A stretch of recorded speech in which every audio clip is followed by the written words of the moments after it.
Yeah. Welcome to another CEO Wisdom Pod. We have David Wiss. He's a PhD in MS and RDN. We're going to talk about his company, Wise Mind Nutrition, which he's the CEO at. It's going to be a fun one. Nutrition and recovery is also an interesting conversation to have for sure today. This podcast is brought to you by podfire.com. If you want to start or scale your podcast, monetize it, go to podfire.com. David, welcome to the pod. Tell me a bit more about yourself and what you're up to nowadays. Yeah, thanks so much, Charles. I'm here reporting from Los Angeles, West LA to be exact. And life is good. Can't complain about the conditions over here. Feel very fortunate and very blessed. And I appreciate you having me on to chat today. Right. And what's up in your life nowadays with the businesses? How do you occupy your time? Yeah, thanks. I spent the last 11 years working one-on-one with people clinically. So I have a clinical practice, a good old-fashioned brick and mortar clinic. And I work with people that have health challenges focused on nutrition and mental health. So I do a lot of work with eating disorders. And my company, Nutrition and Recovery, has pioneered some work around nutrition for substance use disorders. So nutrition for people with drug addiction, people that are in treatment, people that are in tricky transitional periods in their lives.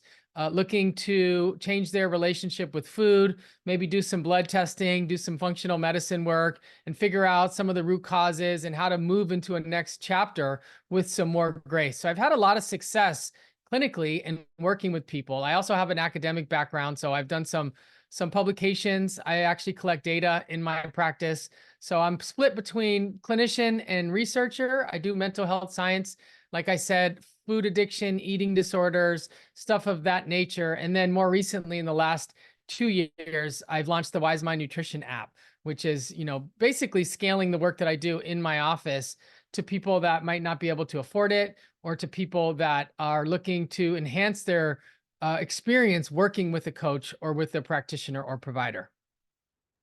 And what have you discovered that's quite surprising about nutrition, humans, and mindsets in the last couple of decades?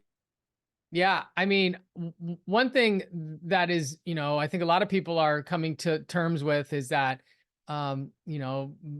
formulas that work in the clinic, formulas that work face to face, don't always translate easily in this online digital space, right? You got to be a lot more clever to reach people, to transform people. I sort of assume that because the work that I do with people in the office goes well, that it'll always be an easy transition to messaging that online and delivering through an app, et cetera. So when we talk about nutrition for mental health is a really broad topic. There's a lot of need for sensitivity around messaging, around certain topics. Nutrition is a very charged field. There's a lot of debate, a lot of controversy, a lot of civil unrest. So it does seem like in this new world, this online space, there's a need for being very mindful about how things are said, who the target audience is, how to reach them, and how to lift them up, right? That's the kind of work. That's where I'm at now is, really moving into this new era and trying to do so and not do anything that I'll later on regret. And humans, it seems that a lot of them eat foods to sort of cover the pain, we're suffering creatures, and that's when your work with traumas is quite insightful. So what have you discovered there? Is it like people have a hole to fill with foods, and it's the most readily technology available to fill that hole nowadays in this Yeah. extra abundance world? The link between stress, trauma, and adversity and consumption behavior is very, very obvious. We've known for many years that adverse childhood experiences lead to addictions in adulthood.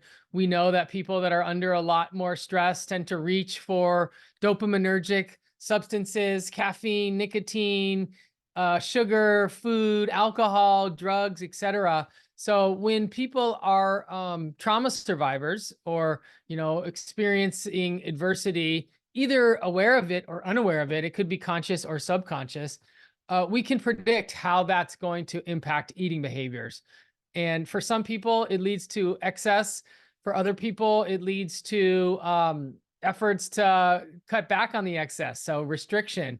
dieting, etc. And then once you mix in trauma, addiction, body image, dieting, right? You've got this really tricky sort of mixed bag that requires oftentimes for a lot of people some form of treatment and recovery.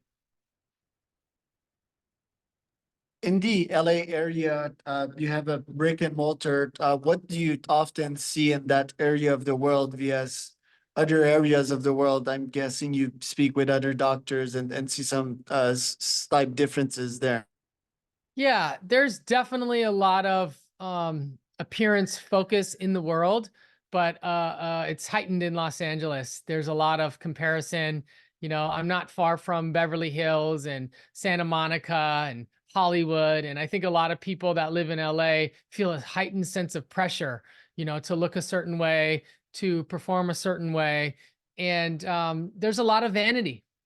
There's a lot of vanity, and sometimes people come to my practice, come to my clinic looking for vanity related help and seeking those types of outcomes, and they get something a little bit more focused on sanity rather than vanity.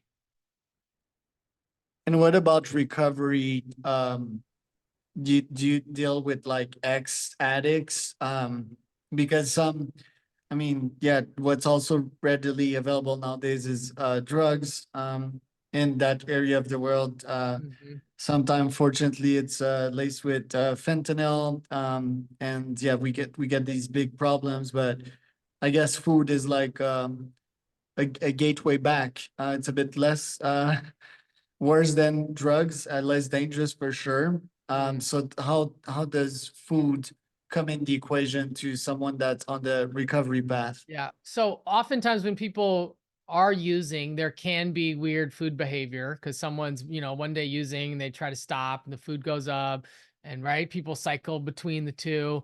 You know, a lot of people that are daily users don't have any food issues at all. Food is like so far in the background. They'll eat, you know, when necessary, but then when they stop using, the food stuff gets really, really loud. And I think it's sort of normal, socially acceptable to have a lot of highly palatable comfort food available during detox and that first month of recovery. But I do get quite a bit of clients and patients who are sober now and they are having issues with their eating, with their body, and they need to find some way to make peace with it, make sense of it without doing anything extreme. So people that are in recovery have a tendency toward extremes.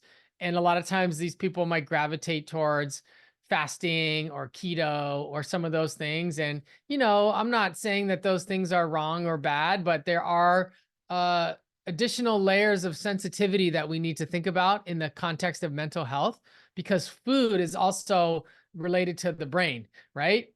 Protein has amino acids, which become neurotransmitters. We have all these pathways linking the gut into the brain. So my work is to explain these connections to people and help them understand the big picture rather than trying to do like crash dieting and just get past the perceived immediate crises. You treat people 1v1, but you also have an app, so you've thought of scaling the way you helped people. Do you feel that the app is the right way to do it? Like, how could you magnify and increase your impact at scale out there? Yeah, it's funny. I was going to write a book and I had the idea for a book of, you know, nutrition for mental health, nutrition and recovery. I kind of realized that I don't read as many books as I used to. The world is changing. People still read books, but yeah, I think they have less impact than once upon a time. And so I have, just like everyone else, thought maybe I should make a course, right? A video by video series. And that was sort of my next move. And then I realized that I needed to think about the future a little bit more and deliver it through an app. And the coolest part about an app is that, you know, I can update it as new science comes in. I can always edit a video, throw in new information in real time, right? So I do think that the app is the way to go. However, I do have a lot of clients and patients who are in their 50s and 60s and even their 70s that would rather watch a video series on their desktop than have everything delivered through an app.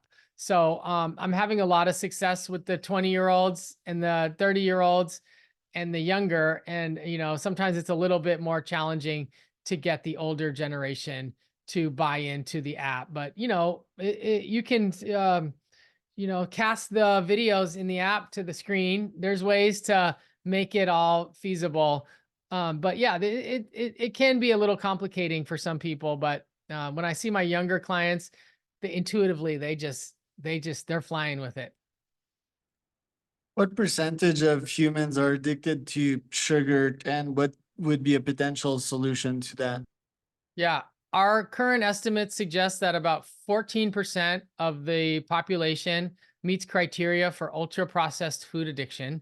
So this is ultra processed foods, not just sugar, but sugar in combination with fats and other foods that are made in sort of factory settings. So chips, cookies, soda, etc. This very closely mirrors the national prevalence rates for substance use disorder. So if you think about alcohol and drug addiction, it's right around 12 to 15% as well. So we've got a chunk of people that have what we would call an addiction-like relationship with food. And it's not obvious that one-on-one counseling or trying to just do individual level treatment is the way. Some people find recovery that way, but I believe that the way forward will be through policy, through changes in the food environment, being able to, maybe reduce, minimize some of the exposure to these foods.